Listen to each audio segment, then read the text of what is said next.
Назарыңызда Евробиримдиктин Санарип инсан подкасты.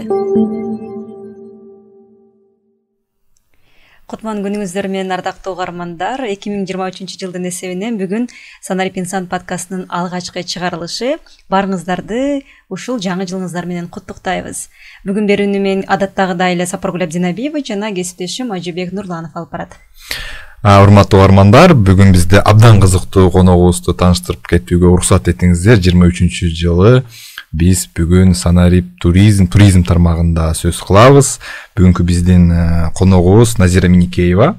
Онлайн саттоо каналдарды үчүн көз карандысыз окутуу тренер, эксперт, мейманкана бизнесинде 18 жыл, консалтингде 7 жыл, анан миңдеген, анан жүздөгөн адамдарды, мейманканаларды ошол Санариптешкен туризм платформага кошкон адам деп айтсак болот. Саламатсызбы? Саламатсыңарбы? Анан биринчи эле суроо, бул тармакка кантип келип калдыңыз?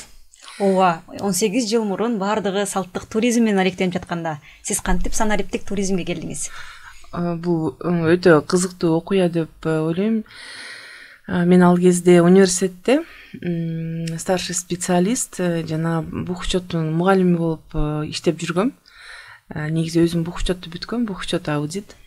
Анан ушу жай келгенде менин ушу жездем, эжем көлдө иштеп жаңы бир пансионат ачылып атат деди да. Жаңы долбоор, бир башкача.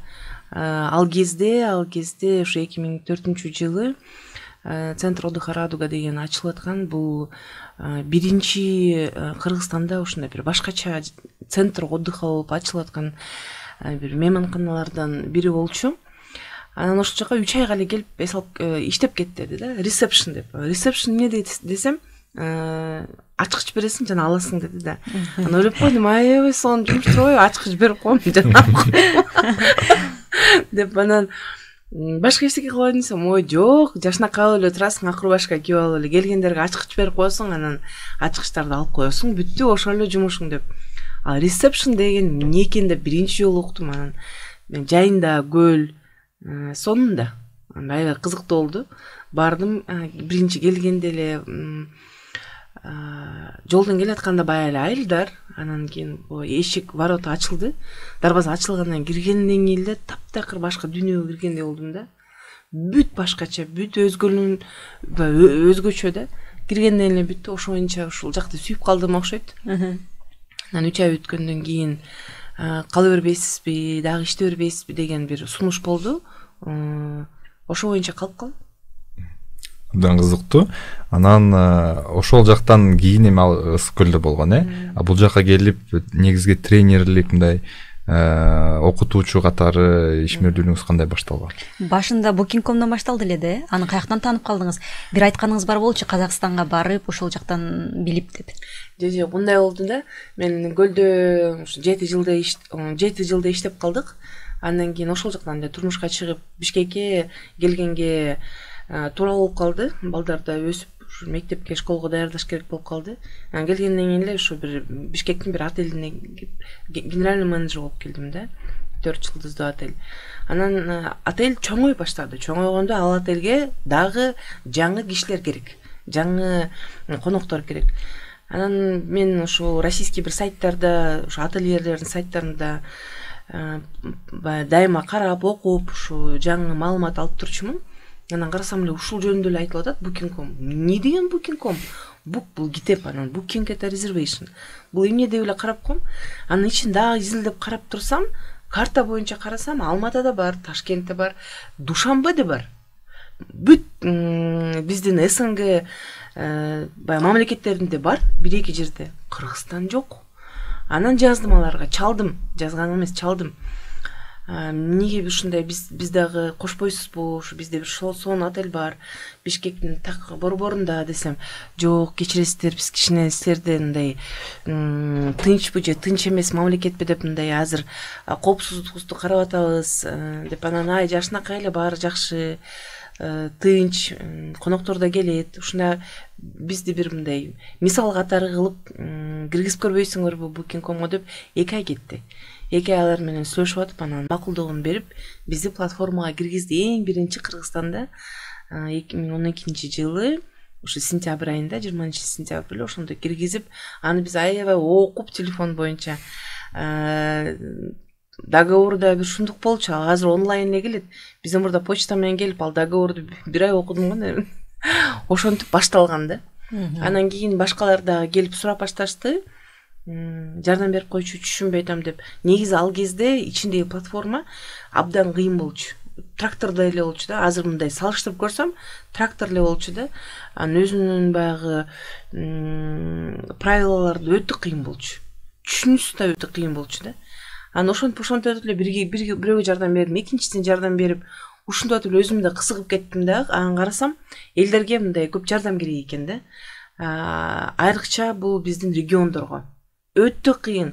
Анткени только орусча, англисче жана башка 42 тил бар, бирок орусча дагы түшүнбөйт. Ошондо кыйыныраак болот да.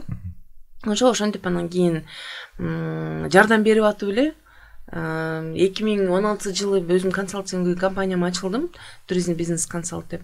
Ошол жерден да бир чоң бир проект болгон. Ошол проект менен ошо региондорду кыдырып, ошондо абдан ошол проектке бир чоң сунуш киргизилди, сонун сунуш, ушу Booking.com боюнча үйрөтпөйлүкпү деп. Анткени туризм боюнча булар үйрөтүп эле ошо конок үйлөрдү үйрөтүп атышты, бирок маркетинг жок. Маркетингде жакшылап үйрөтүп сонун кылышты, бирок именно продажа жагында көрсө бул платформалар эми бышып сонун болуп келаткан да Кыргызстангачы. Кыргызстанга эмес, дүйнө жүзүнө сонун болуп келаткан. Анан 2018-2017 аябай үйрөттүк. Казакстан, Таджикистан анан ушундай бум болуп ачылып, ошо Кыргызстанга аябай жакшы бир сонун күч кубат келди го деп коем да конок үйлөргө. Баарыбыз билебиз, кыргыз экономикасынын абдан бир ишенимдүү багыттарынын бири бул туризм. Азыркы учурда ушул болжолдуу пайыз менен алганда санариптик туризмди канча пайыз ишкерлер колдонот? Азыр мындай ойлоп көрсөм, илгери эми 2018 жылдары, 19 жылдары деп коеюнчу. Бир 50% колдонсо бул жакшы болчу да.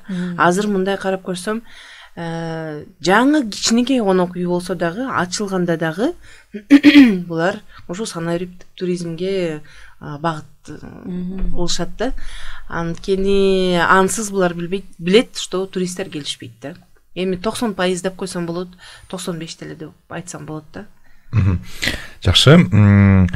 Сиз азыр Booking'ти айтып бериңиз. Негизи эле баягы сизди баягы Назира дегенде Booking деп мүмкүн көбүнчөсү таанып элестетет болуш керек, бирок негизи эле туризм тармагына ушундай санарип платформалар көп.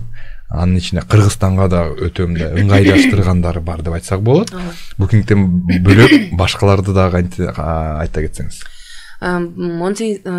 Booking'тен кийин эле экинчи орунда бул Airbnb деп айтсам болот. Бул Америкадан ачылган бул компания. Анан кийин бул эң жакшы стартап деп бир стартап года деп бир канчанчы жылы жарыяланган бул Airbnb деген. Өтө оңой жана коопсуздук система деп айтсам болот. Анткени Booking.com'до бир мындай артыкчылыгы бар. Киши көп келет. Брондор действительно абдан жакшы келет. Бирок киши келбей калганда анын акчасын албай каласың. Гарантия эч ким жок да. Airbnb'нин ушундай бир жакшы гарантиясы бар. Анан кээбиркилер айтышат, ошо Airbnb бизге кыйыныраак деп. Жок, бул системаны жакшылап түшүнүп алсаңар, Airbnb'де абдан жакшы система. Анан азыр могу ушул жылдын баягы ситуациясына карасам, жакшы системалар бул броневик, орустардын системасы, Островок жакшы иштеп атат, Академ сервис сонун иштеп атат азыр. Андан сырткары дагы европейский деп карап көрсөм, бул Expedia деген бар. Expedia негизи бул Booking.com'дон да эрте ачылган платформа, абдан жакшы платформа тоже, мага абдан жагат. Европейцтер, американецтер абдан жакшы көрөт ушул платформаны. Агада деген сонунда бир платформа бар, бул деген среднеазиатский тихий регион карайт, тоже жакшы келет. Эми бул эмне деп айтып кетсем болот. Кээбиркилер айтышат, мен азыр ушу 200-300 платформа болсо ошонун баарына кирип алсам, бүттү, мени коноктор басат деп. Жок. Бул платформалар дагы бөлүнөт. B2C жана B2B дегенгечи. B2C, то есть бизнес клиент, это бул Booking.com, Airbnb да. B2B, бул бизнес to бизнес, это Академсервис, это Броневик, это Островок, это Экспедия. То есть биз Экспедияга барып өз конок үйүн Ошто же Нарында болуп анан кийин кичинекей бир 2 комнаталуу конок үй болуп Экспедияга кирем десе, Экспедия албай коюшу мүмкүн. Ошон үчүн ушундай бир өзүнүн ар биринин өзүнүн бир мындай нюанстары бар да. Ошолорду бир кичине билиш керек да. Ошол платформалардын көптүгү сыяктуу эле бизде конок үйлөр да абдан көп да. Анан ошолор эмнеге жараша астына чыгат, рейтингтери жакшы болот, сунуштар көп болот. Алар жайгашкан маалыматтары ошол платформаларга киргизген өздөрү тууралуу көптөгөн маалыматтардын негизиндеби? Эгер ошондой болсо, бизге угармандарга, балким туризм тармагына кызыккан биздин ишкерлерге бөлүшүп кетпейсизби? Алар эмнеге биринчи көңүл бурушу керек? Албетте, баягы платформанын ичине жүктөлгөн маалымат өтө маанилүү. Эң биринчиден бул туура маалымат. Мен көп жерлерде консультация кылганда көрүп калам, туура эмес адресин коюп коюшот. Жада калса аты жөнү ушундай бир узун ат коюп коюшот.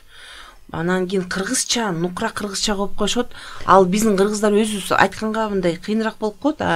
Баягы чет өлкөдөн келген кишилер такыр эле тили сынат да. Ошон үчүн айтып кетет элем, кичине баягы атын коердун астында абдан жакшылап ойлонгула да. Мен буну нейминг деп коет, постоянно айтам, ушуну дайыма айтып турам. Кыска, нуска жана мындай уккулуктуу жана кулакка жабышып кала турган бир мындай ат болуш керек. Бул биринчиден, экинчиден маалымат, маалымат адресин карагыла, керектүүлөрдөн көрүп калам. Өздөрү айыл жеринде жайгашкан болсо, үйүнүн точкасы где-то тоонун арасында да, же бир бактардын арасында болуп калат. То есть ошону да караш керек. Үчүнчүсүнөн бул маалымат. Керектүүлөр жөн эле регистрация кылып коет дагы, баягы башында эле аты жөнүн, адресин жазып коет дагы. Ичинде эмне бар, кандай кызматтарды биз конокторго бере алабыз, ошолорду толтурушпайт, ошону толтуруш керек. Маанилүү момент бул деген сүрөттөр. Ошо сүрөттөрдү да абдан жакшылап караш керек да. Барын айтам, ошо айылдын ичинде бир 5-6 конок үй барбы? Жакшы бир фотографты жалдагыла, келип туруп сонун сүрөттөрдү тартып туруп, ошону чыгарып койсоңор, ошол дагы таттуу болуп туруп, ошо конокторду азгыртып, үйүңөрдү алганга аракет кылат да. Мен дагы бир жолу айтам, силер үйдү сатып атасыңар, комнатаңа сатып атасыңар, баягы керебетти сатып атасыңар. Ошон үчүн ошого тиешелүү сүрөттөр болуш керек да. Ар кандай сүрөттөрдүн баарын кыргызышпайт. Ушул маалыматтарды, ушул окутууларды Санарип Мыйзам долбоорунун алкагында тренингтерде окутуп жатасыз, үйрөтүп жатасыз. Бул эле маалымат эмес, ал жактан нөлдөн баштап, Google аккаунт кандай болуш керек, санариптик көндүмдөрдөн анан ушул маалыматтарды берип жатасыз да. Негизи тренингтер кандай болуп жатат, кандай окутуулар кандай өтүп жатат, ошол боюнча айтсаңыз. Кызыккан кишилер өтө көп. Ошо өткөн жумада Таласта өттүк. Ошо айтып кетсем болот, бир мисал. Негизи даже туризмге баягы тиешелүү эмес кишилер келишти да. Анан ошолор сабак бүткөндөн кийин аябай кызыгуу болду. Айтып атышпайбы, биз үйлөндү эле отуруп, биздин деле комнаталарыбыз бар да дейт, биздин деле бөлмөбүз бар, жөн эле бош турган. Биз кыргыз үй деп коебуз го, коноктор үчүн депчи. Анан ошондой үйлөр деген бизде бош турат, ошого деле биз регистрация кылып коюп деле иште берсек болот турбайбы деп. Анан Баканбаевадан бир эже келди. Анан айтып атпайбы, биз ошол жерде отурдук дейт. Такыр мындай 0, биз мындай үйүбүз бар, бирок кантип регистрация кылыш керек, кантип башташ керек. Эң кыйын бул башташ. Эң кыйын бул эми любой бизнесте, любой жумушта. Анан туризм это тем более ойлошот, бүт англисче, англисче болгондо сайттар бар, бирок аларды азыр Google'дун мүмкүнчүлүктөрү чоң, кыргызчага деле которуп койсо болот, ошону дагы көргөзсөм, ушундай болот турбайбы? Мен билген эмесмин деп кызыккандар көп болду. Анан ошо эже айтып атпайбы, ушундай сонун сабак болду гэт. Бүт мындай кыскача керектүү маалыматтар эми биз отуруп алып бизден да, мен баягы кыскача маалыматты бердим, мага чейин да тренерлер беришти. Самое главное ошолор алып кетүү да. Дагы жакшылап окутуп. Бирок кызыктуу, жакшы тренингтер болуп атышат, элдерге жагып атат. Керектүү маалыматта. Анда биз подкастыбызды жыйынтыктайлы, убакыт келип калыптыр. Эфир үчүн рахмат сизге. Бүгүн бизде конокто онлайн сатуу каналдары үчүн көз карандысыз кеңешчи, санариптик туризмди өнүктүрүү боюнча эксперт жана тренер Назира Миникеева болду. Берүүнү Ажыбек Нурланов жана Сапаргүл Абдинабиева алып бардык. Ободон кайрадан амандашканча жакшы туруңуздар. Саламаттаныңыздар.